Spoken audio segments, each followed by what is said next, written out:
हे भिक्षु तव चरणों में, हे भिक्षु तव चरणों में वंदन है बारंबार। भक्तों के भाग्य विधाता कर दो तुम बेड़ा पार, कर दो तुम बेड़ा। ऐ भिक्षु तव चरणों में, ऐ भिक्षु तव चरणों में वंदन बारंबार।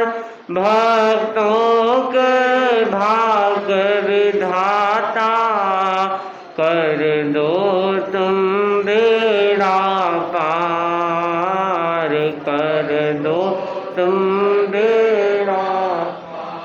तेरा पथ के निर्माता ज्योतिर्मय जीवन था, ज्योतिर्मय जीवन था। जीने की कला सिखाई, जीने की कला सिखाई। बन समकृत के दातार, भक्तों के भाग्य विधाता कर दो तुम बेड़ा पार, कर दो तुम बेड़ा पार। श्रद्धा के शुभ भावों से सुमिरन करता हूँ मैं, सुमिरन करता हूँ। ओ सत्य सिंधु के प्रहरी, ओ सत्य सिंधु के प्रहरी। जुड़ जाए तुमसे तार, भक्तों के भाग्य विधाता कर दो तुम बेड़ा पार, कर दो तुम बेड़ा। अपना वैभव में पाओ ऐसा दे दो वरदान, ऐसा दे दो वरदान। वीर वचन अनुरागी, मैं वीर वचन अनुरागी। पाओ जीवन का सार, भक्तों के भाग्य विधाता कर दो तुम बेड़ा पार, कर दो तुम।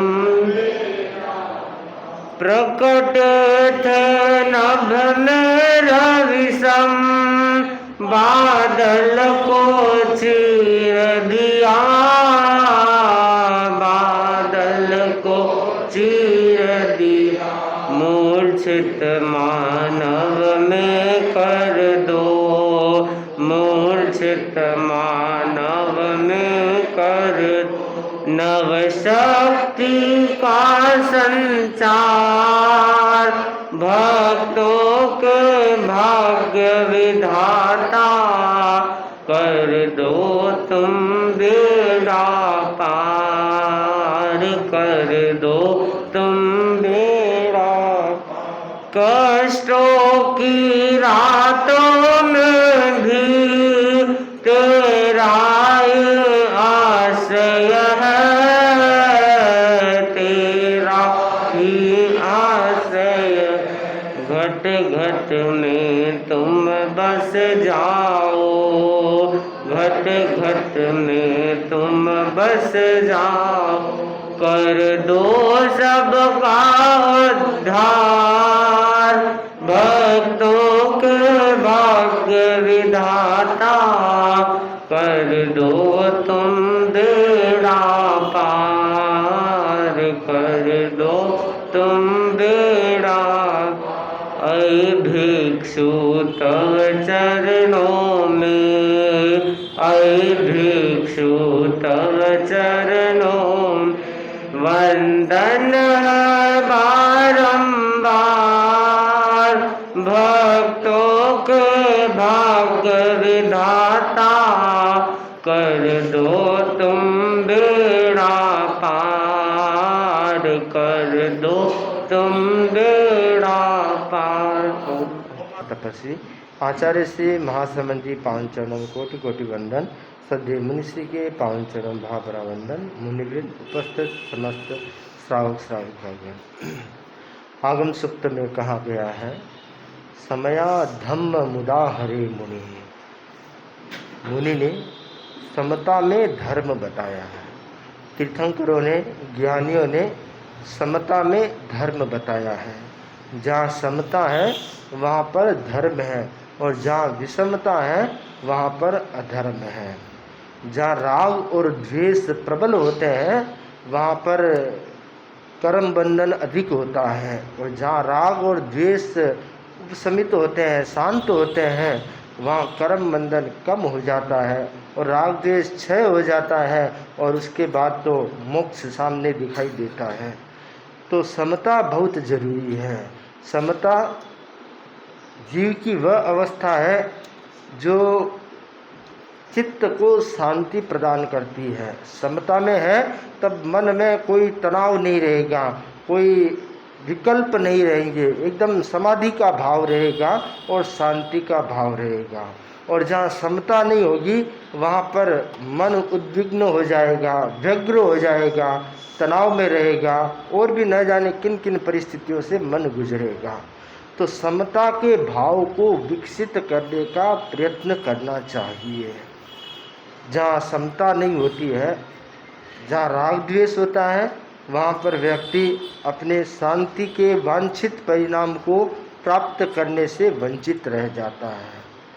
उदाहरण के माध्यम से समझेंगे। एक छोटा सा गांव था और वहाँ पर बहुत कम ट्रेनें रुकती थी, और रुकने वाले भी कुछ सेकंडों के लिए रुकती थी।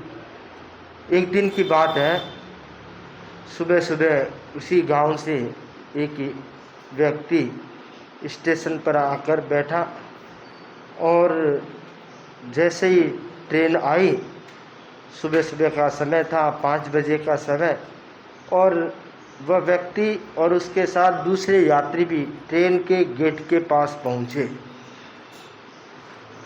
एक व्यक्ति ने, जिसने वो ट्रेन पे चढ़ने के लिए हत्था पकड़ लिया, वह बोला पहले मैं चढ़ूँगा। दूसरा व्यक्ति बोला तू पहले कैसे चढ़ेगा, प्लेटफार्म पर सबसे पहले मैं आया, तो जो सबसे पहले आया वो सबसे पहले चढ़ेगा, साइड हो, मैं पहले चढ़ूँगा। अब ट्रेन तो कुछ सेकंड के लिए रुकती है और दोनों में हाथापाई हो रही है। दूसरे यात्रियों ने सोचा ये दोनों खड़े रहेंगे तो कोई नहीं चढ़ पाएगा, ट्रेन चली जाएगी। दूसरे यात्रियों ने झट से कहा कि आप भाई साहब साइड में होकर अपना मसला सुलझाइए, तब तक हम चढ़ते हैं। उन दोनों को साइड में कर दिया और बाकी यात्री चढ़ गए। इतने में ट्रेन रवाना हो गई, वो दोनों प्लेटफार्म पर रह गए। वापिस ट्रेन 3 घंटे के बाद में करे क्या, बैठ गए प्लेटफार्म पर। वहाँ पर बेंच थी, एक तरफ एक व्यक्ति बैठ गया, दूसरी तरफ दूसरा व्यक्ति बैठ गया।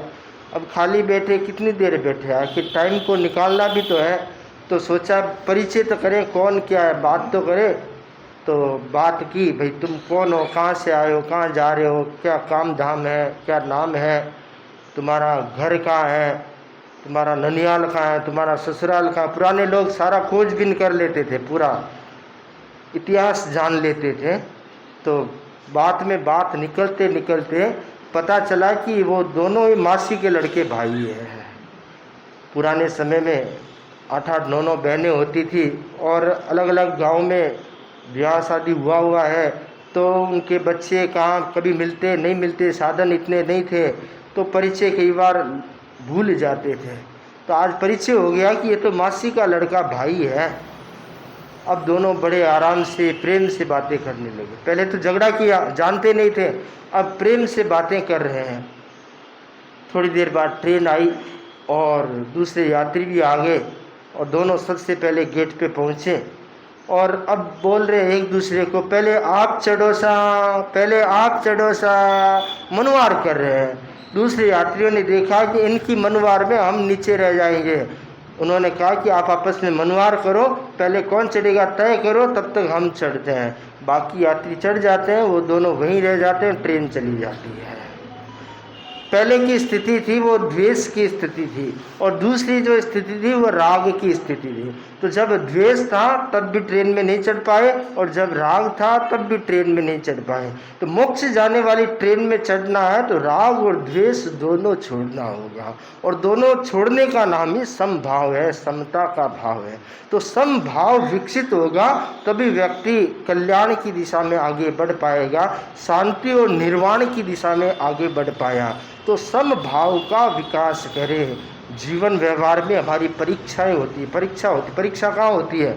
स्कूल में परीक्षा तो जो विद्यार्थी वो देते हैं, परंतु हमारी परीक्षा तो हमारे कार्यस्थल पर होती है। घर में है तो घर में परीक्षा होती है, बाजार में है तो बाजार में परीक्षा होती है, लोगों के बीच में है तो लोगों के बीच में परीक्षा होती है कि हमारा समभाव कितना है। तो अगर समभाव बना रहता हर परिस्थिति में तो समझना चाहिए कि हम मोक्ष जाने वाली ट्रेन में चढ़ रहे हैं। और समभाव नहीं है, विचलित हो जाते हैं, बात बात में उतावलापन आ जाता है, गुस्सा आ जाता है। कुछ लोग ऐसे होते हैं जिनको छोटी छोटी बात में गुस्सा आ जाता है, तेजी आ जाती है। तो वो जो तेजी आती है वो विषमता है, वह तेजी नहीं आनी चाहिए। भाई कोई कुछ बोल रहा है, उसका अपना चिंतन है या अपनी दृष्टिकोण है, तो उस दृष्टिकोण को समझने का प्रयास करो, तेज होने का प्रयास मत करो। तो तेज होने का प्रयास है वह कर्म बंधन का रास्ता, संसार का रास्ता है, वह मोक्ष का रास्ता नहीं है। तो जरूरी है कि हम अपने आप पर कंट्रोल स्थापित करें। आदमी दूसरों को कंट्रोल में करने का प्रयास करता है, अपने परिवार के सदस्यों को, नौकर चाकर को, दुकान के आदमियों को, उनको जैसे तैसे डांट डपट कर जैसे अपने कंट्रोल में, मेरी बात माने।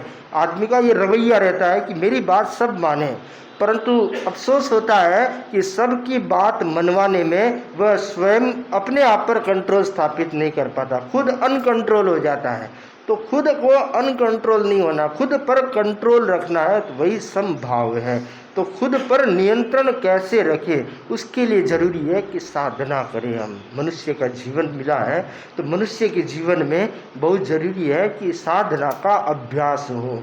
कुछ चीज़ें ऐसी होती है जिनको लंबा अभ्यास चाहिए, एक दिन से रास्ता पार नहीं होता, लंबा अभ्यास करना होता है, तब वो संस्कार बन पाता है, आदत बन पाती है। तो लंबा अभ्यास करने से समभाव विकसित होगा। और रोज़ ये चिंतन करें रात को सोने से पहले कि मेरा आज समभाव खंडित तो नहीं हुआ है, आज कहीं उसमें दोष तो नहीं लगा हुआ, टूटा तो नहीं है समभाव। ये एक व्रत है, समभाव बनाए रखने का एक व्रत है, ये व्रत नहीं टूटे, ये संकल्प जब होगा तब व्यक्ति समता का विकास कर पाएगा। समता क्या है? वीतरागता का नमूना है। वीतरागता संपूर्ण है और समता उसका छोटा सा नमूना है। तो इस छोटे से नमूने से संपूर्ण वीतरागता तक पहुंचना है तो हर दिन अभ्यास करें कि मेरा समभाव बना रहे, मेरे भावों में, मेरे मन में, मेरे विचारों में, मेरे शब्दों में राग द्वेष नहीं आए, या जितना बच सके उतना बचने का प्रयास करें तो समभाव की वृद्धि हो सकेगी। इन्हीं मंगल भावनाओं के साथ ओम आनंद। के अवतार भगवान महावीर स्वामी के श्री चरणों में कोटि से वंदन। युग प्रदान आचार्य श्री महासमंद के श्री चरणों में कोटि से वंदन। मुनिवृंद, उपास्थित धर्म प्रेमी भाई और बहनों, एक संस्कृत का श्लोक है, गंगा पापं तापं च दैन्यं च हन्ति संतो महाशया, हन्ति संतो महाशया। गंगा पाप शांत करती है, पापों को धो डालती है, चंद्रमा ताप शांत करता है, शीतलता प्रदान करता है। कल्प वृक्ष दीनता या दरिद्रता को नष्ट करता है, परंतु महान संत इन तीनों का नाश करते हैं। इसलिए संतों के चरण जहाँ टिकते हैं वह धरा धन्य हो जाती है, जीवन पवित्र हो जाता है। कहा भी गया है, साधु मिलिया सामने भगत नवायो शीश, एक गुना की क्या पड़ी लाख गुना बख्शिश। जहाँ संत पधारते हैं और संतों का कोई व्यक्ति दर्शन कर लेता है, शुद्ध साधु का दर्शन कर लेता है, एक क्या लाख गुना माफ हो जाता है और उसके जन्म जन्मांतर के पाप कर्म क्षय हो जाते हैं। इसलिए गौतम कुलकर्म में भी कहा है, जे सहावते अभिवंदी यौवा। जो साधु है वे वंदनीय होते हैं। साधु किसी भी पंथ के हो, किसी भी संप्रदाय के हो, यदि उनमें 5 महाव्रत है और भगवान की आज्ञा में चलते हैं, जिन शासन की प्रभावना करते हैं, शुद्ध साधु है, वे साधु वंदनीय होते हैं, उनको वंदना करनी चाहिए। जो साधु को वंदना करता है तो उसका भाग्य खुल जाता है। ऐसा कहा जाता है, एक घड़ी आदि में पुण्य आए, तुलसी संगत साध की कटे कोटि अपराध। जो संतों के दर्शन करता है, संतों की संगति करता है, थोड़ी देर के लिए की, उसका पाप तो धुलता ही है और भाग्योदय भी हो जाता है, निहाल भी हो जाता है और रोहिणी चोर की तरह उसका उद्धार भी हो जाता है, चंद्रकोशी की तरह उसका कल्याण हो जाता है। इसलिए हमेशा संतों की सन्निधि करनी चाहिए, संतों की सन्निधि में रहना चाहिए और संत जो उपदेश देते हैं उन उपदेशों की पालना करनी चाहिए। संत मुख्य रूप से 5 बातों पर विशेष ध्यान देते हैं, अहिंसा, सत्य, अस्तेय, ब्रह्मचर्य, अपरिग्रह। जो साधु होते हैं वे 5 महाव्रत का पालन करते हैं और जो श्रावक होते हैं वे 5 अनुव्रत का पालन करते हैं।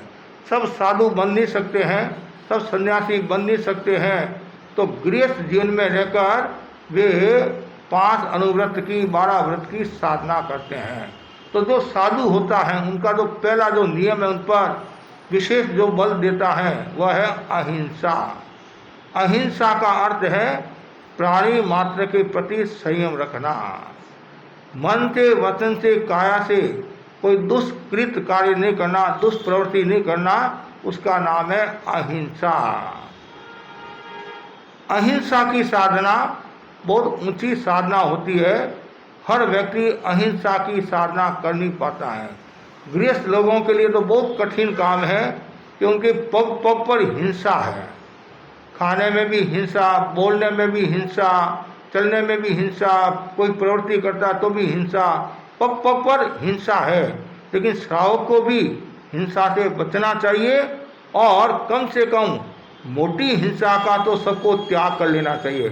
स्थूल हिंसा का, मैं निरपराध प्राणी की हिंसा नहीं करूँगा, अनावश्यक हिंसा से बचूंगा और जितना हिंसा का अल्पीकरण होगा और अहिंसा की साधना होगी उतना ही आपका जीवन निर्मल और पवित्र होगा, आपका आभामंडल भी शुद्ध होगा। और आप जानते हैं जो अहिंसक मनोवृत्ति वाला होता है तो उनकी सन्निधि में कोई भी व्यक्ति आता है तो उनका जीवन भी अहिंसा में हो जाता है, उनका चिंतन बदल जाता है, उनका वैर भाव बदल जाता है, प्रतिशोध का भाव बदल जाता है। इसलिए ज्ञानी जन सबसे पहले अहिंसा की बात करते हैं। 5 महाव्रतों में पहला जो महाव्रत है अहिंसा। प्रश्न खड़ा होता है, आदमी हिंसा क्यों करता है? साधु के तो सब त्याग है, समस्त पापकारी प्रवृत्ति का त्याग है, सावधि प्रवृत्ति का संपूर्ण से त्याग है। गृहस्थ लोग हैं वो हिंसा क्यों करते हैं? कारण क्या है? हिंसा के 3 कारण बताए हैं, 4 भी कह सकते हैं। आरंजा, प्रतिरोधजा, उद्योगजा और संकल्पजा, ये 4 प्रकार की हिंसा है। आरंभ समारंभ, आरंभजा गृहस्थ है, वो आरंभ समारंभ करता रहता है, खेती बाड़ी व्यापार रसोई आदि आरंभ समारंभ करता रहता है। दूसरा है प्रतिरोधजा, कोई आपको मारता है तो वापिस आप अपनी रक्षा के लिए सुरक्षा के लिए दूसरों को मारते हैं, गोली चलाते हैं। तीसरा उद्योगजा, बड़े बड़े व्यापार करते हैं। चौथी है संकल्पजा हिंसा, जानबूझकर किसी प्राणी को मारना। तो जो गृहस्थ है वे 3 प्रकार की हिंसा से तो आराम से बच नहीं पाते हैं, लेकिन एक हिंसा से वो आराम से बच सकते हैं। कौन सी है? संकल्पजा, मैं जानबूझकर किसी को नहीं मारूंगा। और जो 3 हिंसा है उनमें भी आप काफ़ी अल्पीकरण कर सकते हैं और उसमें भी यह भावना भा सकते हैं कि मुझे ये करना पड़ा है। जैसे धाय माता बच्चे को खिलाती हैं पिलाती हैं नवराती है, फिर भी वो क्या कहती हैं, लड़का मेरा नहीं है। उसी प्रकार आप घर गृहस्थ में रहते हुए अनासक्ति की साधना करें कि मुझे ये करना पड़ रहा है, मेरी व्यवस्था है कर्तव्य है, उसमें डूबो मत। हिंसा में नहीं डूबना। जो व्यक्ति हिंसा में डूबता है, हिंसा में रस लेता है, तो सागर सेठ और ममन सेठ की तरह वह दुर्गति में चला जाता है। सागर सेठ और ममन सेठ ये क्या, मुँह तो लोभ है, लोभ के कारण वो मरकर नरक में जाते हैं। लेकिन आदमी हिंसा क्यों करता है? लोभ में आकर करता है, परिग्रह के लिए हिंसा करता है। और राजा श्रेणी का जीवन ले लो, आप राजा श्रेणी का जीवन ले लो, कार सौकरी कसाई का जीवन ले लो और सोनार का जीवन ले लो, ये सब परिग्रह में हिंसा में डूबे हुए रहते थे, जिनके कारण मरकर वो दुर्गति में गए। तो इसलिए कम से कम इतना तो सबको ध्यान में रहना चाहिए कि मैं अनावश्यक हिंसा से बचूं। आप झाड़ू निकालते हैं उसमें भी सावधानी रखो, आप रसोई बनाते हैं उनमें भी सावधानी रखो, व्यापार करते हो उनमें भी सावधानी रखो। क्यों? मन से भी हिंसा होती है, वचन से भी हिंसा होती है और काया से भी हिंसा होती है। आपने दुर्ध्यान किया, दुर्भावना भाई, तो भी आपके कर्मों का बंधन हो जाएगा, मरकर नरक में जा सकते हैं। जैसे तंदुल मात्स्य का उदाहरण आपके सामने है। एक छोटा सा जीव, तो मन में इतनी हिंसा इतनी दुर्भावना, जिनके काम मरकर नरक में जाता है। ऐसे आठ ध्यान करने वाला, रुद्र ध्यान करने वाला, ये सब जीव कहाँ जाते हैं? मरकर दुर्गति में जाते हैं। तो इसलिए श्रावक को ये सावधानी रखनी चाहिए कि मैं ज़्यादा से ज़्यादा अहिंसा का विकास करूं।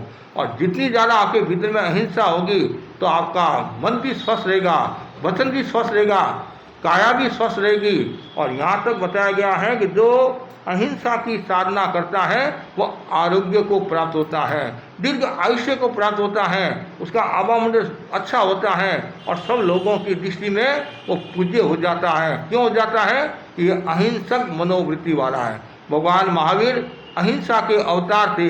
उन्होंने केवल अहिंसा का उपदेश ही नहीं दिया, अहिंसा की व्याख्या ही नहीं की, उन्होंने अहिंसा को जिया।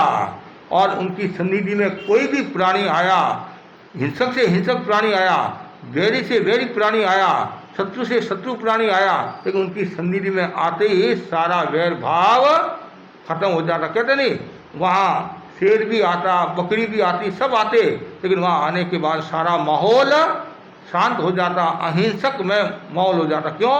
सामने जो महान आत्मा बैठी है उनका जो जीवन था वो संपूर्ण अहिंसा में था। और जिनका जीवन संपूर्ण अहिंसा में होता है तो वहाँ का आसपास वातावरण स्वच्छ हो जाता है। तो ये साधु के जो 5 नियम है, पहला जो नियम है तो बार बार वो अहिंसा की प्रेरणा देते रहते हैं। अहिंसा परमो धर्म बोलते हैं, अहिंसा की प्रेरणा जरूरी है। और जितनी ज़्यादा अहिंसा की प्रेरणा लोगों को दोगे तो पर्यावरण भी सुरक्षित रहेगा, पर्यावरण सुरक्षित रहेगा। पर्यावरण सुरक्षित क्यों रहेगा? यदि आप हिंसा नहीं करोगे तो पर्यावरण सुरक्षित रहेगा। आज आदमी कितनी हिंसा कर रहा है, धरती का कितना दोहन कर रहा है, वनों की कटाई कर रहा है, कितना प्रदूषण बढ़ रहा है, कितनी गर्मी बढ़ रही है। ऐसा लोग बताते, महाराज चैत महीने में इतनी गर्मी है तो वैशाख और जेठ में क्या हाल होगा। पहले इतनी गर्मी नहीं पड़ती थी, लेकिन अब कहीं न कहीं कोई न कोई कारण होगा जिस कारण से इतनी ये गर्मी पड़ रही है। इसके पीछे अनेक कारण हो सकते हैं। कि जो वनों की कटाई करता है और जितना ज़्यादा प्रदूषण फैलेगा उतनी गर्मी बढ़ेगी, और प्रदूषण फैलेगा, वनों की कटाई होगी, धरती का दोहन होगा, तो वो हिंसा है, और हिंसा है तो आदमी को तकलीफ आने की, इसलिए अहिंसा का विकास। दूसरा जो बताया साधु का जो नियम है, साधु विशेष बल देते हैं, वो है सत्य की साधना। कितना सुंदर का सत्य, सत्य होना जरूरी है, सत्य होना जरूरी है। और संत कौन होते हैं? संत है जो सत्य से संत सत बनता है, और जो सत्य की साधना करते हैं वो संत होते हैं। जिसके जिनमें सत्ता है, अस्तित्व है, सत्य है, उनका नाम क्या है? संत है। और ऐसे संत किसको कहते हैं? जिसने इच्छाओं का कर दिया अंत, वह है संत। जिसने इच्छाओं का कर दिया अंत, वह है संत। इसलिए हमेशा मन में यही भावना रहे कि मेरे जीवन में संतता का विकास हो, जितनी ज़्यादा संतता, सत्य का विकास हो। और जहाँ सत्य है वहाँ घर में शांति है, लक्ष्मी भी टिकेगी, और जहाँ सत्य नहीं है वहाँ लक्ष्मी भी चली जाएगी। असत्य अविश्वास का घर है और सत्य विश्वास का घर है। ये जो दुनिया चलती है वो विश्वास पर चलती है, अविश्वास से नहीं चलती है। इसलिए व्यक्ति को सत्य की साधना करनी चाहिए, और जो सत्य की साधना करता है तो उसके पग पग पर आनंद ही आनंद है, पग पग पर मौज ही मौज है। और जो असत्य करता है, असत्य बोलता है, असत्य का आचरण करता है, तो उसके पग पग पर दुख है, पीड़ा है, कष्ट है, और वो अनादर को प्राप्त होता है। ये जो हमें जीव मिली है वो असत्य के लिए नहीं मिली है, सत्य की साधना के लिए मिली है। प्रभु भजन करो, प्रभु भजन करने से भी सत्य का विकास होता है। इसलिए सत्य की साधना, और जितनी ज़्यादा सत्य की साधना होगी व्यक्ति उच्चता को प्राप्त होगा, महानता को प्राप्त होगा। आगमकार कहते हैं जो व्यक्ति सत्य की साधना करता है वह यश सम्मान को प्राप्त होता है, कीर्ति को प्राप्त होता है, श्लाघा को प्राप्त होता है, स्वर्ग या मोक्ष को प्राप्त होता है। राजा हरिश्चंद्र का उदाहरण हमारे सामने है, मैत्रेय मुनि का उदाहरण हमारे सामने है। ऐसी एक नहीं अनेक घटनाएं हैं कि जिन्होंने सत्य को महत्व दिया कि कुछ भी हो जाए, मेरे प्राण चले जाए, तो मुझे सत्य को नहीं छोड़ना है। और जो सत्य को छोड़ता है तो वो सब कुछ गंवा देता है, सब कुछ गंवा देता है। ऐसा कहा जाता है सेठ के वहाँ लक्ष्मी थी, सेठ के वहाँ लक्ष्मी थी, और आधी रात को लक्ष्मी सेठ को कहती है मैं जा रही हूँ। क्या कहा? मैं जा रही हूँ। तो सेठ ने कहा भाई किसने पीला चावल दिया तुम्हारे को आने के लिए? मैंने तो तुम्हारे को कहा नहीं कि तुम मेरे घर पर आ, और आई तुम जा रही है, तुम्हारी इच्छा। लक्ष्मी चली गई, और थोड़ी देर के बाद में यश बोला मैं भी जा रहा हूँ, मैं भी जा रहा हूँ। सेठ बोला ये रास्ता पड़ा, आराम से जाओ। फिर सत्य बोला मैं जा रहा हूँ, तत्काल सेठ ने उसका हाथ पकड़ लिया। तू कहाँ जा रहा है? कि नहीं लक्ष्मी और यश गए, वो सब जाए, तू नहीं जा सकता है, तू है तभी तो मैं हूँ, और तू चला गया पीछे मेरे क्या रहेगा? कहते हैं सत्य टिका वहाँ, सत्य रहा, और यश बोला मैं भी वापिस आ रहा हूँ। क्यों? कि मैं सत्य के बिना रह नहीं सकता। लक्ष्मी बोली मैं भी वापिस आ रही। क्यों? कि सत्य के बिना मैं भी नहीं रह सकती हूँ। तो जहाँ सत्य है वहाँ यश है, लक्ष्मी है। इसलिए कभी भी असत्य का सेवन नहीं करना। प्राण चले जाए, बार बार भावना भाव मैं सत्य की साधना करूं, और जितना ज़्यादा सत्य का भाव होगा उतना ही आगे बढ़ेगा। हो सकता है जो सत्यवादी होते हैं, सत्य की साधना करते हैं, उनके प्रारंभ में कष्ट आ सकते हैं, राजा हरिश्चंद्र की तरह कष्ट आ सकते हैं, लेकिन उसका अंत अच्छा रहता है। जो सत्य में आगे रहते हैं, सत्य में आगे रहते हैं, एक दिन परम तत्व को प्राप्त हो जाते हैं। तीसरा जो संत का जो गुण है, नियम है, वो है क्या है? अदत्ता दान, अस्ते, अस्ते, अस्ते मतलब अहिंसा, सत्य, अस्ते, अस्ते, अस्ते का मतलब क्या होता है? चोरी नहीं करना, चोरी नहीं करना, चोरी नहीं करना। तो साधु है वो किसी भी प्रकार की चोरी नहीं करते हैं। ऐसे तो 18 पाप आते हैं, प्राणातिपात, मिषावाद, अदत्ता दान। तो वो अदत्ता दान तो हो गया, पाप हो गया। और ये क्या है? अस्ते, अस्ते, अस्ते का मतलब है कोई भी प्रकार की चोरी नहीं करना है। जैसे हम यहाँ आए तो मकान मालिक है, उनकी आज्ञा से हम यहाँ रुके, और कोई चीज़ की भी हमें आवश्यकता है तो मकान मालिक की आज्ञा के बिना नहीं रह सकते हैं। जैसे हम घर में प्रवेश करते हैं तो हम क्या करते हैं? भाई मकान आदि की आज्ञा है, कोई कॉपी पढ़ी है, मतलब क्या किताब पढ़ी है, आदि पढ़ी है, तो आपकी आज्ञा है, आज्ञा है। तो आज्ञा के बिना हम रुक भी नहीं सकते हैं। पहली बात तो आज्ञा के बिना रुक ही नहीं सकते हैं। कुछ लोग कहते हैं महाराज आपका ही तो मकान है, ऐसा कहते हैं आपका ही तो मकान है।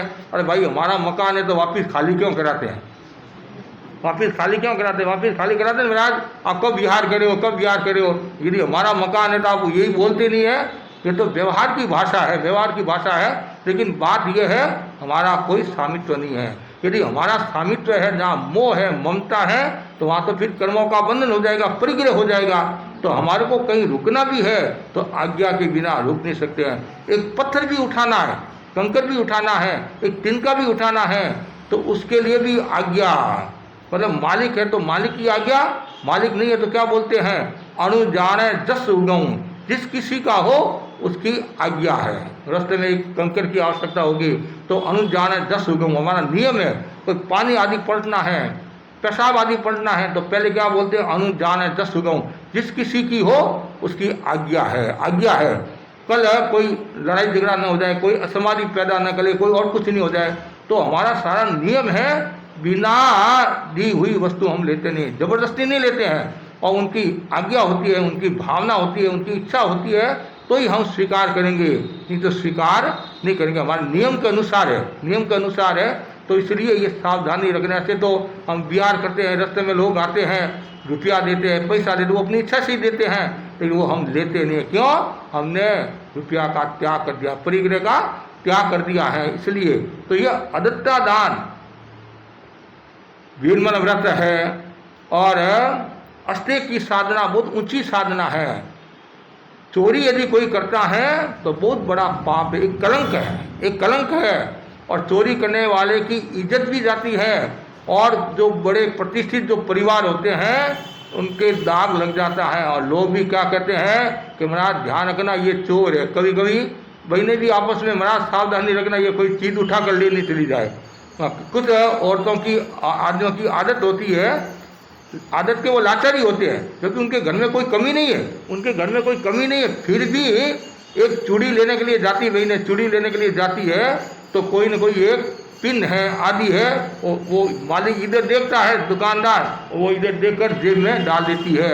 एक रुपया की चीज़ होगी, 2 रुपया की चीज़ होगी, उसकी कोई कमी नहीं है, लेकिन उसका स्वभाव है। आप सब्जी लेने के लिए जाते हैं, सब्जी लेने के लिए तो 1 किलो टमाटर लिया, 2 किलो टमाटर लिया, तो वो आपको 2 किलो टमाटर दे रहा है, मतलब तोल दिया और फिर वो थैली में डाल रहा है। वो तो थैली में डाल रहा है तो आप क्या करते हैं, 1-2 अच्छा टमाटर देखकर और ऐसे पीछे से डाल देते हैं। क्या फर्क पड़ा, एक टमाटर, लेकिन वो पाप तो लग गया। अरे आप 1-2 आपके क्या फर्क पड़ा, और उसके तो नुकसान हुआ, बेचारे के सामान्य आदमी कि उसके तो नुकसान हुआ। ऐसे आपके आत्मा का नुकसान हुआ और उसके ऐसे नुकसान हुआ, और फिर उसके मन में आ गया ये तो चोर है, चोरी करते हैं, तो दूसरी बार आपको वहाँ आने ही नहीं देंगे। ऐसा क्यों काम करें, चोरी कभी नहीं करना, भूल चूक से चोरी नहीं करना। हमारा तो यहाँ नियम है, सरकार का भी नियम है, रास्ते में यदि आपको कोई चीज़ भी मिल जाए वो आपका अधिकार नहीं है, वो पुलिस में जमा करानी होती है। कितने लोग हैं फिर आप कहते हैं महाराज मैंने चोरी थोड़ी की, मेरे को तो मिला है, मैंने ले लिया, मैंने ले लिया। कभी कभी ऐसा भी हो जाता है। कुछ लोग ऐसे होते हैं, कुछ भी हो जाए चोरी नहीं करते हैं। गांव में संत विराज रहे थे, गांव में संत विराज रहे थे और सत्संगत हो रही थी, हजारों लोग व्याख्यान में आते थे। उसमें एक वणिक था जो निर्धन था, गरीब था। वो सुबह कपड़ा लेकर गांव में जाता और फेरी लगाता, शाम को वापिस घर पर आता। बस जो मजदूरी होती 2, 4, 5 रुपये मजदूरी होती और अपना पेट का गुजारा करता, पेट भरता। दूसरे दिन क्या हुआ, उसको जाना जल्दी था तो देरी होगी। उसने सोचा संत गांव में आए हुए हैं और मैं भागहीन हूँ, कभी भी मैंने संतों के दर्शन नहीं किए और न मैंने सत्संगत किया, न मैंने संतों की वाणी सुनी है। एक दिन तो संतों की वाणी सुन लूँ। आज भी हमारे शॉर्ट लेक में भी ऐसे कई भाई बहन हो जाएंगे जो अभी तक दर्शन ही नहीं किए, तो सब तरह के होते हैं। तो अब उसने सोचा और कुछ नहीं, आज तो देरी तो होगी ऐसी है, आज संतों का मैं व्याख्यान सुन लूँ। और संत है वो चोरी के बारे में बता रहे थे। किसके बारे में बता रहे थे? चोरी के बारे में बता रहे थे। भाई कि बिना दी हुई वस्तु नहीं लेना, मतलब कोई देर तो अलग बात है, ऐसे उठाकर नहीं लेना, वो चोरी गिनी जाती है। और चोरी के बारे में खूब व्याख्या की, चोरी पाप है, 18 पापों में एक पाप है, ऐसा वैसा खूब। तो उस गरीब ने सोचा कि संत इतना उपदेश दे रहे हैं, कम से कम एक दिन के लिए मैं भी तो नियम स्वीकार कर लूँ। मैं 12 व्रती तो बन नहीं सकता हूँ, 5 महाव्रतधारी बन नहीं सकता हूँ, मोटा त्याग कर नहीं सकता हूँ, कम से कम एक दिन तो मैं चोरी का त्याग कर लूँ। इतना तो मैं मन को मजबूत बनाऊँ। व्याख्यान पूरा हुआ और संतों के पास आया, संतों को वंदना की। मुनिराज, आज पहली बार मैंने आपके दर्शन किए हैं, आपका मैंने प्रवचन सुना, मुझे बहुत अच्छा लगा और प्रवचन से प्रेरणा मिली। और मैं ज़्यादा तो त्याग कर नहीं सकता हूँ, मेरी कमज़ोरी समझ लीजिए आप, और मेरी इतनी ताकत भी नहीं है। और एक मैं नियम लेता हूँ, आज जो आपने मुझे चोरी के बारे में बताया सब जनता को, तो एक दिन के लिए मैं चोरी करने का त्याग करता हूँ। एक दिन के लिए, एक दिन के लिए चोरी करने का। कहीं भी रास्ते में कोई भी चीज़ मिलेगी तो मैं बिना आज्ञा नहीं लूँगा। कोई यदि इच्छा से दे वो अलग बात है, पर मैं चोरी नहीं करूँगा। संत ज्ञानी थे, संतों ने सोचा देखो आज पहली बार आया और पहली बार में इसके मन में ये भावना आ गई, बहुत ऊंची बात है। और बाकी के इतने लोग बैठे हैं, रोजाना व्याख्यान सुनते हैं और कोई विशेष फर्क ही नहीं पड़ रहा है, फर्क ही नहीं पड़ रहा है। महाराज का काम सुनाने का है और हमारा काम सुनने का, आना जाना कुछ नहीं है, आना जाना कुछ नहीं है। ऐसे भी लोग बोलते नहीं कि पानी में रहने के बाद भी पत्थर पिघलता नहीं है, पानी में रहने के बाद भी पत्थर पिघलता नहीं है, और दूध में धोने के बाद भी कोयला उजलता नहीं है। कितनी कलुषता भरी है जिंदगी के अंदर। 100 बार सुनने के बाद भी आदमी बदलता नहीं है, 100 बार सुनने के बाद भी आदमी बदलता नहीं है। महाराज का काम सुनाने का है और हमारा काम सुनने का है, आना जाना कुछ नहीं है।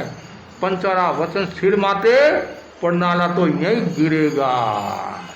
लेकिन उसके मन में बदलाव आया नहीं, मुझे एक दिन की तो चोरी करना का त्याग करना चाहिए। संतों को अर्ज की और संतों ने भी द्रव्य क्षेत्र का भाव देखकर, उसकी भावना को देखकर, उसके मनोबल को देखकर और अच्छी तरह से समझाकर, जबरदस्ती नहीं, अच्छी तरह से समझाकर, सारी प्रक्रिया बताकर, कुछ भी हो जाए यदि तुम्हारे को मिल जाए तो भी मन को ललचाना मत।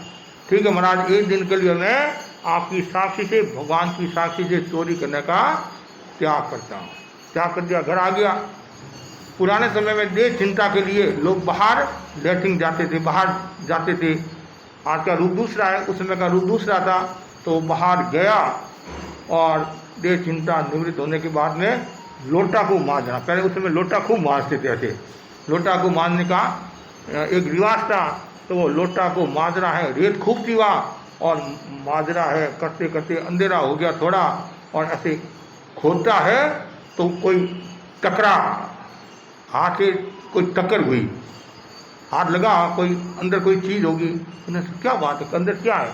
फिर उसको खोदा तो एक बर्तन सा नजर आया, मतलब चरू बोलते ना, चरू नजर आया। और देखा, फिर और खोदा तो चरू में मालता, सोना, हीरे, पन्ने आदि। उसने सोचा वाह, ये तो कमाल है। आज पहली बार मैंने संतों का दर्शन किया, पहली बार संतों का प्रवचन सुना और ये माल मिल गया मेरे को। लेकिन मेरे नियम हैं, क्या है? मेरे नियम हैं, चोरी करना नहीं है, एक दिन का मेरे नियम है। अब वो पेशो में पड़ गया, असमंजस में पड़ गया। इधर तो माल मिल रहा है और आप लोग होते तो एक दिन, 2 दिन पालन कर लूँगा, हाँ। कभी कभी आते नहीं महाराज, भूल चूक से खा लिया। कभी कहते महाराज पोते का जन्म दिवस था, उसका मन रखने के लिए खा लिया। ऐसा नहीं, क्या किया है? भूल चूक से खाया तो वो अलग बात है, वो कोई जानबूझ के नहीं। एक पोते को राजी रखने के लिए डॉक्टर ने कहा नहीं आपको ये खाना पड़ेगा, नहीं तो आपके प्राण निकल जाएंगे। और निकल जाएंगे और क्या है? नियम को क्यों तोड़े? नियम को क्यों तोड़े? या तो नियम आप सुखे समाधि लिए हो, सुखे समाधि, तो मेरे सुखे समाधि नियम, तब तो कोई प्रॉब्लम नहीं है। और आपने भर जवानी में उत्साह के साथ सोच विचार कर त्याग किए और फिर आप घड़ी निकालते हैं, तो थोड़ा सा सोचना चाहिए। मतलब त्याग के प्रति आस्था रखनी चाहिए। प्राण चले जाए, त्याग कभी नहीं तोड़ना चाहिए। जो त्याग तोड़ता है तो उसके पग पर नुकसान ही नुकसान है, पग पर नुकसान है। लेकिन उसके मन में आप क्या करूं, इतना माल है। फिर मन में आया नहीं भाई, ऐसा माल तो वापस मिलेगा नहीं, और 2 दिन नियम पालन करूंगा। क्या 2 दिन? अब वो असमंजस में पड़ गया, पेशो में पड़ गया और मन डावाडोल स्थिति में आ गया कि लूँ कि नहीं लूँ। इतने में कानों में टकराहट हुई, कानों में आवाज सुनाई दी संत की कि नियम में पक्का रहना। क्या कहा? नियम में पक्का रहना, नियम तोड़ना मत, प्राण चले जाए तो नियम मत तोड़ना। अब वो कानों में और शब्द पड़ गए, अरे ये तो संत के शब्द लग रहे हैं, संत के शब्द लग रहे हैं, तो और मुश्किल होगी। अरे मैं नियम का पालन करूंगा, लेकिन ये माल वापिस कैसे मिलेगा मेरे को? फिर भी उसने कुछ भी हो, प्राण चले जाए तो नियम नहीं तोड़ूंगा। और अभी रात को 12 तो बज गए हैं, रात को 12 तो बज गई है, और सुबह 6 घंटा का काम है, 6 घंटा के खातिर मैं क्यों नियम तोड़ूं? कभी कभी भाई ने ये बच्चे उपवास कराते ना संवत्सरी का, अब 2 बज गए, बच्चा बोलता है मम्मी भूख लगी भूख लगी भूख लगी। बेटा 4 घंटों के लिए नियम क्यों तोड़ता है? और तुम एक काय सर कर ले, थोड़ी नींद ले ले, इतने में सूर्योदय हो जाएगा। बच्चों को ऐसे करके आप, तो उसने अपने मन को समझाया कि नहीं 6 घंटे का काम है, मुझे नियम नहीं तोड़ना है, नियम नहीं तोड़ना है। तो वो घर पर आया, इधर श्रीमती इंतजार करिए, अभी श्रीमान आए नहीं आए नहीं आए नहीं। अब रोजाना 9-10 बजे आते हैं और 12-1 बजे तक नहीं आए तो मन में एक शंका भी हो जाती है, और मन में दूसरा भाव भी आ जाता, क्या हुआ क्या हुआ, कुछ हुआ तो नहीं, कोई घटना तो नहीं घट गई। और इतने में वो तो सोच रही है, और इतने में आ गए और बोले आज बहुत देरी लगा दी, ध्यान रखना चाहिए, रात को 1 बज गई है, कल कुछ हो जाता कर जाता। तो वो बोला मेरी बात भी तो सुन, क्या बात है? आज तो बड़ी विकट समस्या आ गई। क्या समस्या आ गई बताओ तो सही? कि बताने जैसी नहीं है। क्या कहा?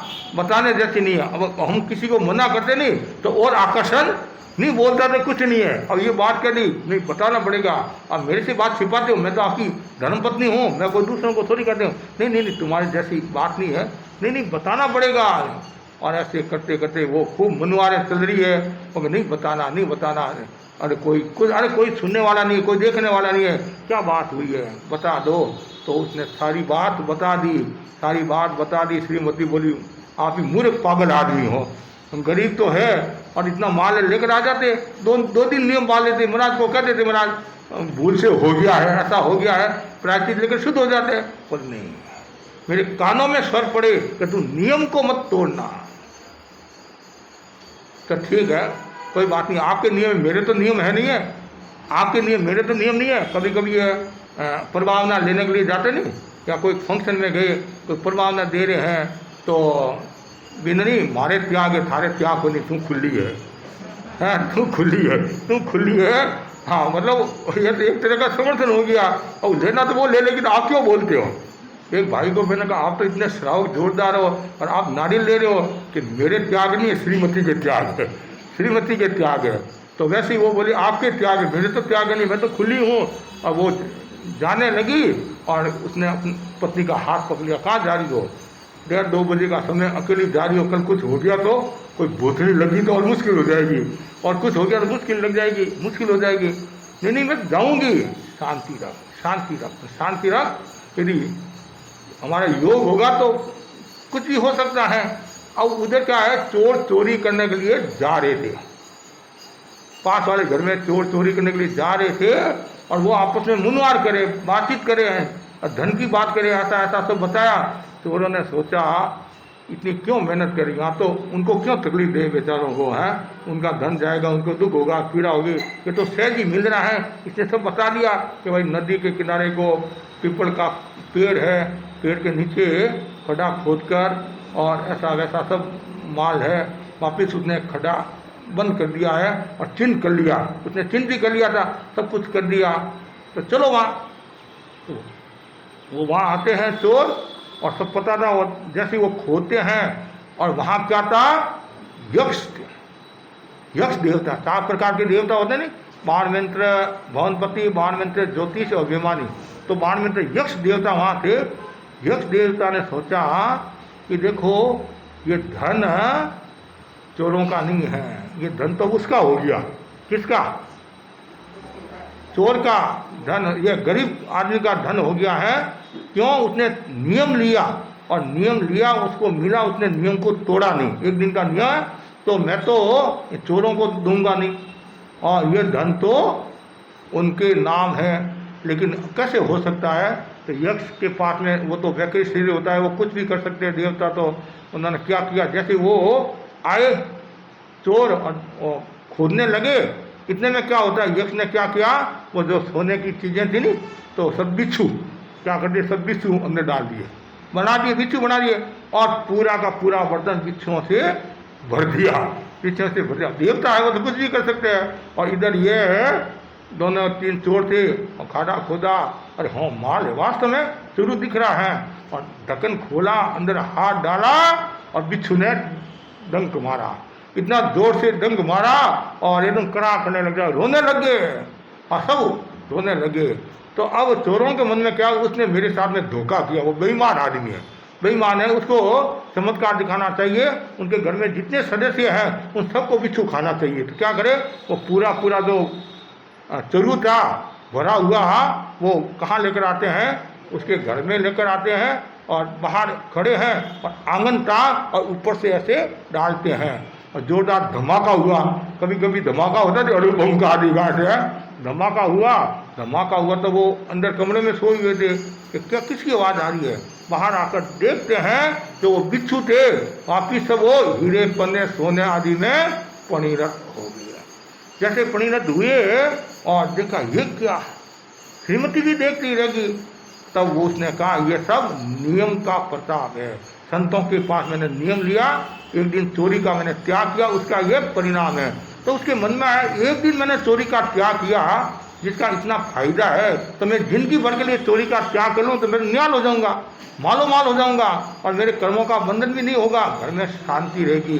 तो एक ये कहानी है, कहानी का सार ये है कि जो नियम लेकर नियम के प्रति अटूट आस्था रखता है तो उसके कभी कमी नहीं आती, हाँ कमी नहीं आती। अरे आपको आश्चर्य होगा, संभवतः हमारे संत मुनि पृथ्वीराज स्वामी उदयपुर के थे, ऐसा मैंने सुना है। वो बाहर पंछी समिति के लिए जाते हैं तो वो थोड़े जानकार भी थे, ऐसा कहा जाता है।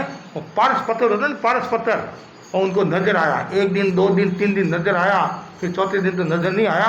और हो सकता है उसमें साधु के मन में भी आ सकता कोई जान, अरे पारस पत्थर मिल जाए फिर क्या है, जितना लोहा है तो सबको सोना बना देंगे। नहीं, नियम है, प्राण चले जाए लेकिन नियम को नहीं तोड़ना।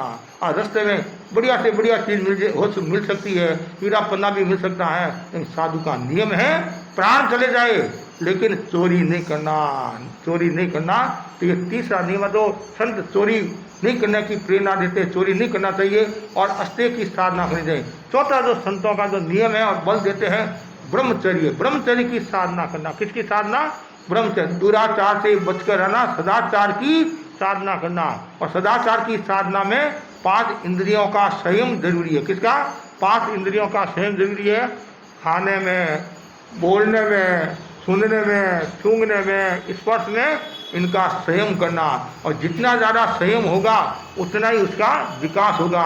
और ब्रह्मचर्य की साधना बहुत ऊंची साधना है और देवता भी उनको नमस्कार करते हैं। तो और जैसे सुभद्रा सती का उदाहरण आता है, सीता का उदाहरण आता है, अंजना का उदाहरण आता है, न जाने कितनी महासतियों का उदाहरण आते हैं, कितने भाई बहनों के भी ऐसे उदाहरण आते हैं जो ब्रह्मचर्य की साधना में एकदम संलग्न रहते हैं, कहीं दोष नहीं लगाते हैं। विजय सेठानी का उदाहरण आपके सामने है नहीं। एक कृष्ण पक्ष का त्याग, एक शुक्ल पक्ष का त्याग, एक पलंग पर सोने के बावजूद भी और साधना में सजग। और साधु तो है संपूर्ण रूप से साधना करते हैं, ब्रह्मचर्य की साधना और आत्मा में रमण करते हैं। 5वां जो साधु का नियम है और बल देते हैं वो है अपरिग्रह। परिग्रह का मतलब क्या है? चारों ओर से ग्रहण करना। परिग्रह किसको कहा गया है? मुच्छा परिगो बुद्धो, पर मुच्छा को परिग्रह कहा है, आसक्ति को परिग्रह कहा है। आपके पास में धन खूब है, अरबों रुपया, कोई बड़ी बात नहीं है, लेकिन उसमें आप डूबे हुए हैं तो फिर आप मरकर नरक में जा सकते हो। ऐसा ज्ञानी जन कहते हैं। नरक में जाने के 4 कारण बताए नहीं, महा आरंभ, महापरिग्रह, पंचेंद्रियवध, मांसाहार। जो महापरिग्रह, परिग्रह में डूबा हुआ रहता है। अब भरत चक्रवर्ती 6 खंड का मालिक था, सब कुछ होने के बावजूद भी अनासक्ति का जीवन जिया, मोक्ष में पधार गए। और जो सोनार था, जिसके पास कुछ नहीं था, फूटी कौड़ी थी और वो उसमें डूबा हुआ था और वो मरकर नरक में चला गया। इसलिए साधु की ये 5 नियम है, इन पर साधु बल देते हैं। और जो संतों की संगति करता है, संतों के सानिध्य में रहता है उसका बेड़ा पार है। छठा जो नियम है, साधु जो है वो रात्रि भोजन नहीं करते हैं, प्राण चले जाए कुछ भी हो जाए रात्रि भोजन नहीं करते हैं। तो ये साधु के नियम है और साधु इन पर बल भी देते हैं और साधु बार बार कहते हैं कि तुम त्याग की चेतना का विकास करो। और जो शुद्ध साधु होते हैं और उनकी सन्निधि में जो रहता है उसका बेड़ा पार हो जाता है। इसलिए कहा गया है, संत मिलिया एता टले, काल जाल जंग चोट, शीश नमाया गिर पड़े, लग पापन की पोर। कितना सुंदर कहा है कि जो संतों के दर्शन करता है, त्यागी संतों के, आत्मार्थी संतों के, शुद्ध संतों के दर्शन करता है, तो पहला बताया गया है यम का फंदा टूट जाता। किसका? यम का फंदा टूट जाता है। दूसरा है जन्म मरण की परंपरा से छूटने का मार्ग मिल जाता है। तीसरा है सिर झुकते पापों की पोटली नीचे गिर जाती है। किसी व्यक्ति के सिर पर पोटली है कपड़े की आदि, वो नीचे गिर जाती है तो वो हल्का हो जाता है। हल्का हो जाता नहीं, तो वैसे ही जो संतों के दर्शन करता है तो पापों की पोटली नीचे गिर जाती है, वो पूरा हल्का हो जाता है। इसलिए कहा गया है, बीमार सर जो सामने हक के झुका नहीं।